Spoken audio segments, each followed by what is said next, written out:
നമ്മുടെ ജീവിതത്തിൻ്റെ വഴികളിൽ നമ്മെ ക്ഷീണിപ്പിക്കുന്ന അനേകം പോരാട്ടങ്ങൾ ഉണ്ടായേക്കാം. ചില വേദനകൾ നമുക്ക് മനുഷ്യരോട് പറയുവാൻ പോലും കഴിയാതെ നാം ഹൃദയത്തിൽ നിശബ്ദമായി കിടത്തുന്നു. എന്നാൽ ദൈവവചനം നമ്മെ ഓർമ്മപ്പെടുത്തുന്നു, ശത്രുക്കളിൽ നിന്ന് നിനക്ക് ഞാൻ ശാന്തി നൽകും. 2 ശമൂവേൽ 7:11.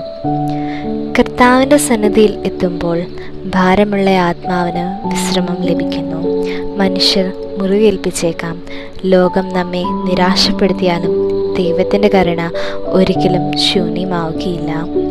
അവൻ്റെ ശാന്തി നമ്മുടെ മുറിവുകളെ മായ്ച്ചു കളയുന്നില്ല, എന്നാൽ മുറിവുകൾക്കിടയിലും നമ്മെ അവൻ നിലനിർത്തുന്നു.